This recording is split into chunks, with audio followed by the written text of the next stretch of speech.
La fête de l'âne. En cet endroit de la litanie, cependant, Zarathustra ne put se maîtriser davantage. Il cria lui aussi « Hi-ha » à plus haute voix encore que l'âne, et sauta au milieu de ses hôtes devenus fous. « Mais que faites-vous donc là, enfants des hommes » s'écria-t-il en soulevant de terre ceux qui priaient. « Malheur à vous, si quelqu'un d'autre que Zarathustra vous regardait.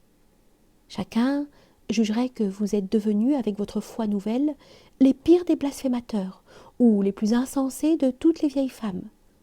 Et toi-même, vieux pape, comment es-tu d'accord avec toi-même en adorant ainsi un âne, comme s'il était Dieu ?»« Ô Zarathustra, répondit le pape, pardonne-moi, mais dans les choses de Dieu, je suis encore plus éclairé que toi, et cela est juste ainsi.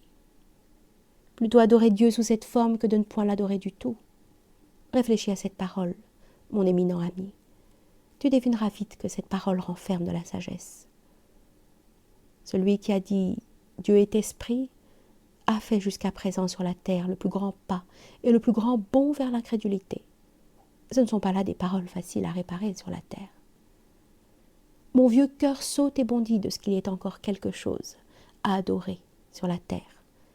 Pardonne, ô Zarathustra, à un vieux cœur de pape pieux. Et toi, dit Zarathustra au voyageur et à l'ombre, tu t'appelles esprit libre, tu te figures être un esprit libre, et tu te livres ici à de pareilles idolâtries, à de pareilles momeries. En vérité, tu fais ici de pires choses que tu n'en faisais auprès des jeunes filles brunes et malignes, toi, le croyant nouveau et malin. C'est triste, en effet, répondit le voyageur et l'ombre. Tu as raison, mais qui puis-je? Le Dieu ancien revit, ô Zarathustra, tu diras ce que tu voudras. C'est le plus laid des hommes qui est cause de tout. C'est lui qui l'a ressuscité. Et s'il dit qu'il l'a tué jadis, chez les dieux, la mort n'est toujours qu'un préjugé. Et toi, reprit Zarathustra, vieil enchanteur malin, qu'as-tu fait? Qui donc croira encore en toi, en ces temps de liberté, si tu crois à de pareilles âneries divines? Tu as fait une bêtise.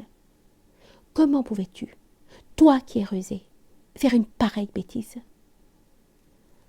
Oh, Zarathustra, répondit l'enchanteur rusé, tu as raison, c'est une bêtise. Il m'en a coûté assez cher. Et toi aussi, dit Zarathustra, au consciencieux de l'esprit. Réfléchis donc et mets ton doigt à ton nez. En cela, rien ne te gêne-t-il donc dans ta conscience? Ton esprit n'est-il pas trop propre pour de pareilles adorations, et l'encens de pareils bigots? Il y a quelque chose dans ce spectacle, répondit le consciencieux, et il mit le doigt à son nez.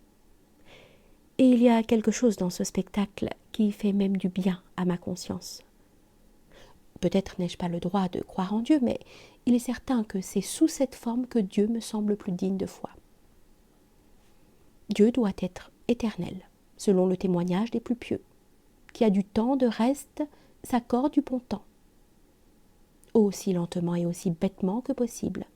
Avec cela, il peut vraiment aller loin. Et celui qui a trop d'esprit aimerait à s'enticher même de la bêtise et de la folie. Réfléchis sur toi-même, ô Zarathustra. Toi-même, en vérité. Tu pourrais bien, par excès de sagesse, devenir un âne. Un sage parfait n'aime-t-il pas suivre les chemins les plus tortueux? L'apparence le prouve, ô Zarathustra. Ton apparence. Et toi-même, enfin, dit Zarathustra en s'adressant au plus laid des hommes qui étaient encore couchés par terre, les bras tendus vers l'âne, car il lui donnait du vin à boire. Parle, inexprimable, qu'as-tu fait là? Tu me sembles transformé, ton œil est ardent, le manteau du sublime se drape autour de ta laideur. Qu'as-tu fait?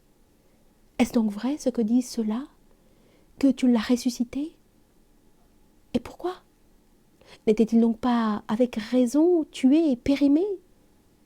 C'est toi-même qui me semble réveillé. Qu'as-tu fait? Qu'as-tu interverti? Pourquoi t'es-tu converti? Parle, inexprimable. Ô Zarathustra, répondit le plus laid des hommes, tu es un coquin. Si celui-là vit encore, ou bien s'il vit de nouveau, ou bien s'il est complètement mort? Qui de nous deux sait cela le mieux? C'est ce que je te demande. Mais il y a une chose que je sais. C'est de toi-même que je l'ai apprise jadis, ô Zarathustra.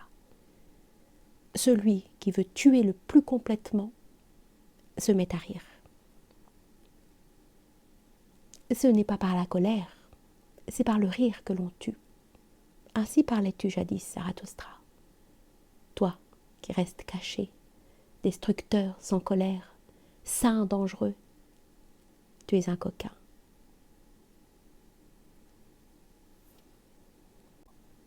Mais alors il arriva que Zarathustra, étonné de pareilles réponses de coquin, s'élança de nouveau à la porte de sa caverne, et s'adressant à tous ses convives, se mit à crier d'une voix forte. « Ô vous tous, fol espiègle pantin, pourquoi dissimulez et vous cachez devant moi? Le cœur de chacun de vous tressaillait pourtant de joie et de méchanceté, parce que vous êtes enfin redevenus comme de petits enfants, c'est-à-dire pieux, parce que vous avez enfin agi de nouveau comme font les petits enfants, parce que vous avez prié, joint les mains et dit « Cher bon Dieu !» Mais maintenant, quittez cette chambre d'enfant, ma propre caverne, où aujourd'hui tous les enfantillages ont droit de citer. Rafraîchissez dehors votre chaude impétuosité d'enfant et le battement de vos cœurs. Il est vrai que si vous ne redevenez pas comme de petits enfants, vous ne pourrez pas entrer dans ce royaume des cieux. Et Zarathustra montra le ciel du doigt. Mais nous ne voulons pas du tout entrer dans le royaume des cieux. Nous sommes devenus des hommes.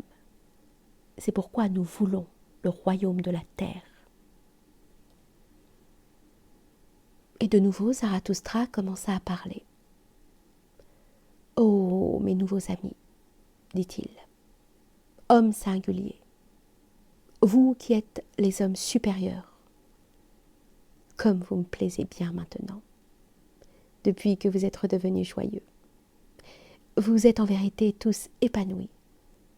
Il me semble que pour des fleurs comme vous, il faut des fêtes nouvelles.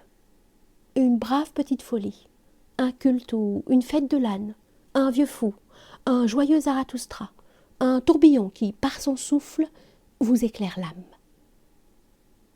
N'oubliez pas cette nuit, cette fête de l'âne, ô homme supérieur. C'est là ce que vous avez inventé chez moi, et c'est pour moi un bon signe. Il n'y a que les convalescents pour inventer de pareilles choses. Et si vous fêtez de nouveau cette fête de l'âne, faites-le par amour pour vous. Faites-le aussi par amour pour moi. Et faites cela en mémoire de moi. Ainsi parlait Zarathustra.